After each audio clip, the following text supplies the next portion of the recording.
Welcome to Specific Lab. Today I'm going to show you how I made an awesome dartboard cabinet for our backyard hangout. Let's begin.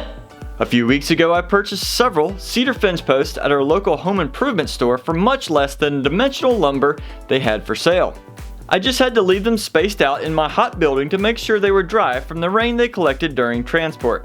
I then brought 6 of them into my shop to remove all the staples. There can be a bunch of them, so watch out if you use these. I then leveled them out and clamped them together in hopes that I could cut all of them at once. I measured out the height of the box and proceeded to use the miter saw, but quickly found out it was not big enough. It made it through 4 of the boards, but I had to realign the bottom 2 and finish the process. I then repeated the clamping technique on 4 of the boards, cutting the top section to create the front doors of the cabinet. If you use this process, just remember cedar is a softwood and can dent easily if clamped too hard. I then made 1 more cut for the top and bottom pieces, plus 2 more. The 2 extra pieces were then glued together to create a thicker section of wood. I still wonder if I clamped them tight enough together.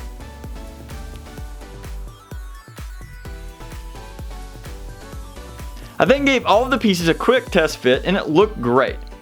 I next ran all of the edges over the joiner to straighten up some of the unevenness.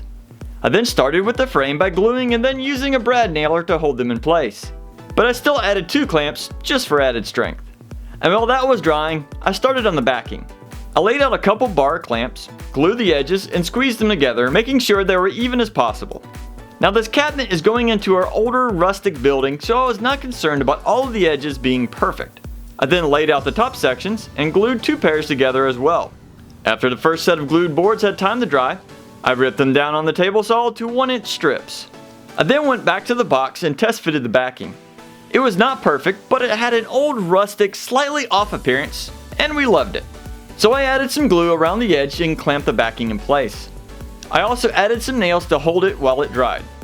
And after some time to dry, I flipped it over and measured out the 1-inch strips. I cut 2 of them to size and glued and nailed 1 in the top and bottom to give the box extra strength. For the inside of both doors, I measured and cut down 2 more of the strips. These strips will give added support to each door, plus be a holder for the darts. So I took the strips to the drill press where I set up a simple fence and made 3 holes in each piece. I then wanted to add a small dry erase board to each door for scoring. So I eyeballed the spacing, took a measurement, and made sure both doors matched, and glued each of the strips in place. I also added a few nails for strength until it dried. While the glue was drying, I checked the alignment of the dry erase boards, and decided to use some double-sided tape to temporarily hold them in place. I then ran to the store to pick up some hinges, handles, and magnets. The hinges look like something you might find on some old barn doors. So measured out the best locations, drilled some pilot holes, and then realized the screws that came with them were too long. So I had to trim a small piece off of each screw or they could have easily injured the user. I then realized the dry erase boards were in the way of the drill bit, so I took them back off. I then repeated the process in each of the doors and secured everything in place. Fortunately, the screws for the handles were the perfect length and they assembled easily.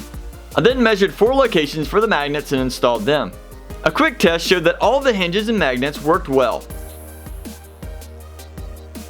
I was also a little impressed with how well the tape held the dry erase boards, so I just reinstalled them the same way. I can always upgrade these in the future. And here is a better view. Please let me know what you think of this cabinet in the comments.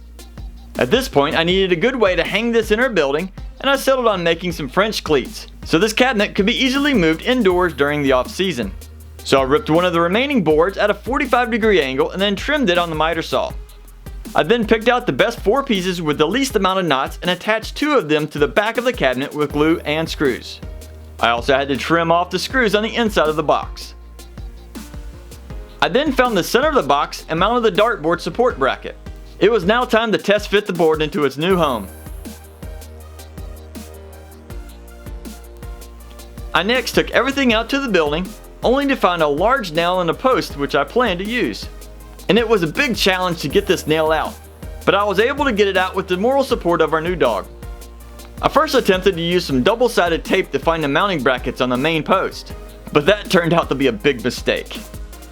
So I wised up and just took a bunch of measurements and mounted the first cleat to the post.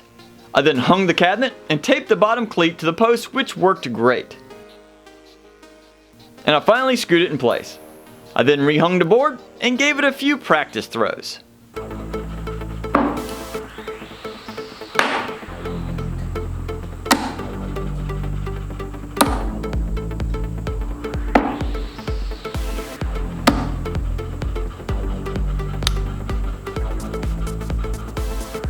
Now I'm really excited how this cabinet turned out and have a feeling it's gonna get a ton of use out here in this backyard hangout. Hey, another excuse to get outside.